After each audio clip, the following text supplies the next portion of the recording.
Dolphins fantasy team preview. Russell and I are taking a look at some DFS kind of implications as far as the Dolphins go.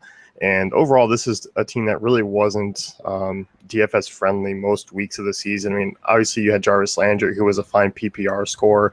Lamar Miller, we were joking around. He had about 3 good halves all year where he really blew up.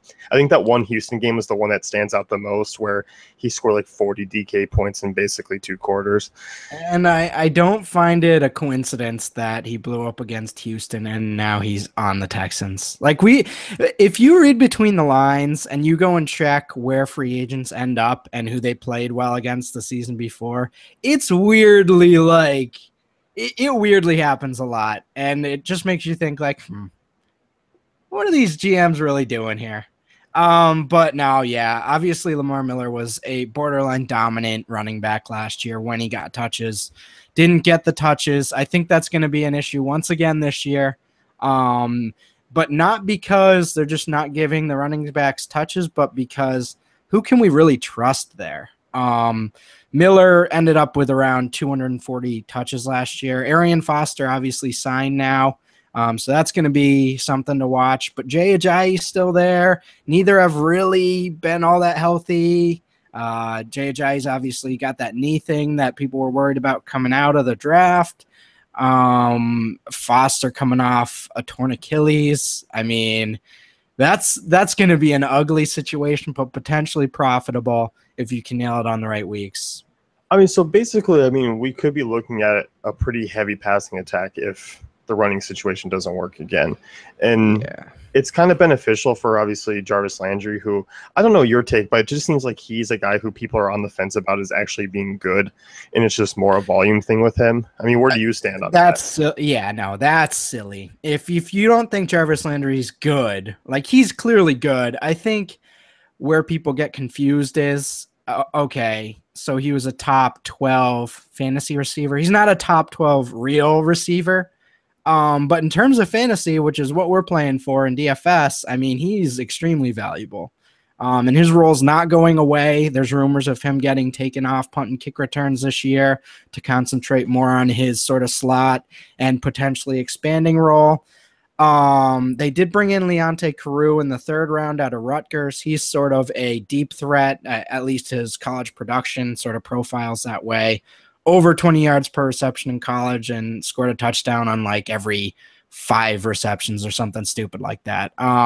But he, along with Devontae Parker, don't really mess with Landry's role. So I think he's going to be, once again, very consistent.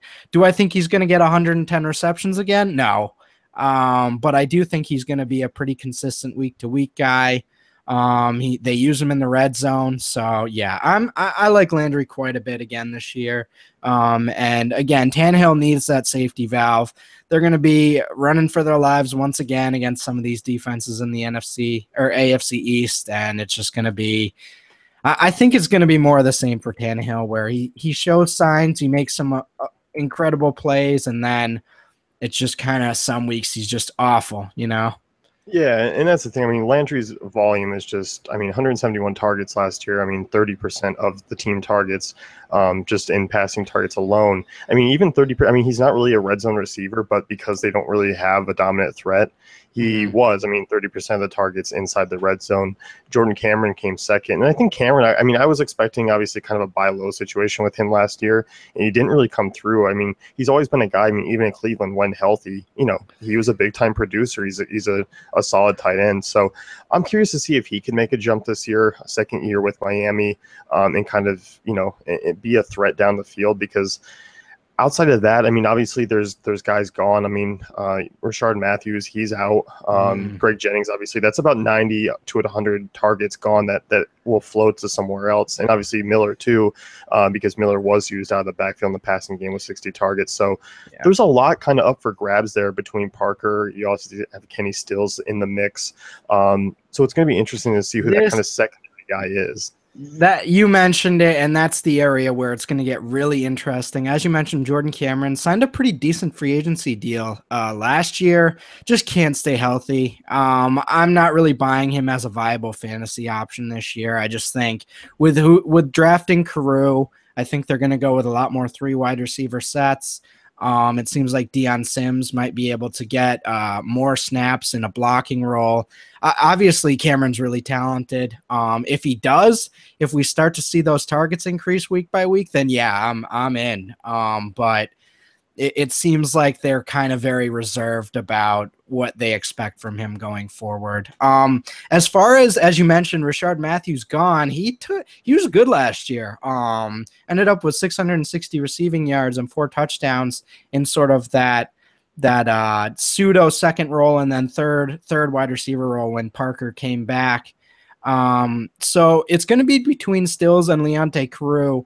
And with Parker's injury issues in his first 2 seasons, obviously last year and now sort of this offseason, he's been dealing with something. I think Stills and Carew are really interesting tournament plays that could open up quite a bit for tournaments at low ownership. So Stills obviously an elite deep threat for a few years with Drew Brees. Drew Brees inflates everything. But I still think he was a pretty solid receiving option and could be really solid as sort of that one-off for really cheap, near a minimum play type guy. Same thing with Carew. I don't see the week-to-week value for Devontae Parker. Obviously, their first-round pick from last year. But at the same time, he's a nice tournament guy too, where Landry's the cash. I think Parker's the guy you're looking at in tournaments against weak secondaries. And I think the Dolphins could be an interesting kind of stacking situation because I don't expect Tannehill to be an expensive option. And as you mentioned, I think because there's a lot of uncertainty after Landry, it's going to be interesting to pair him up with the Stills and, still a Landry and kind of get that exposure.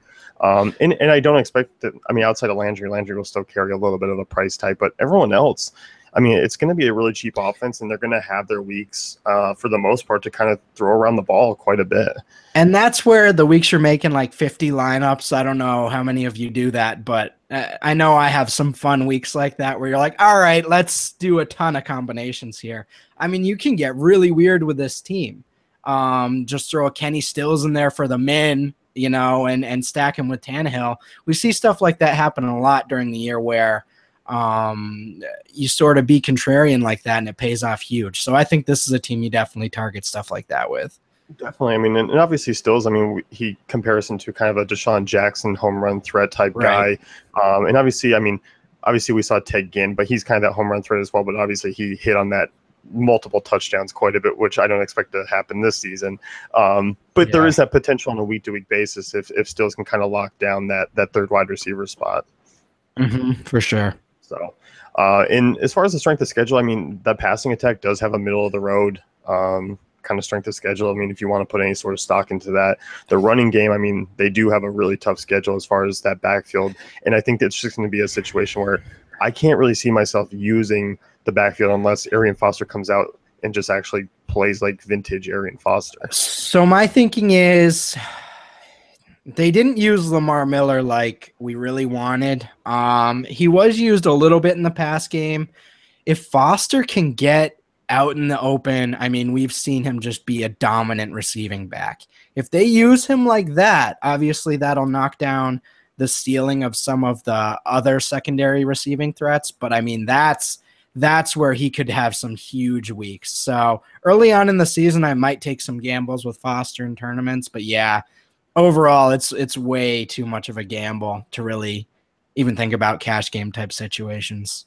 Yeah, I definitely agree. And I think the overall value here is that the passing game is going to be something to kind of target. And I think as far as GPPs go, it's just you're banking on that uncertainty of the rest of the wide receiver spots. And I'm kind of a fan. I think Tannehill can kind of bounce back and not have a good year by, NFL standards, but I think in fantasy terms, he can definitely put up some numbers.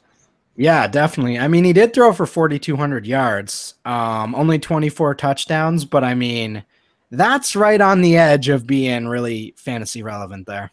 Yeah, definitely. So hit on those right weeks. I think the Dolphins could be somewhat valuable. Yeah.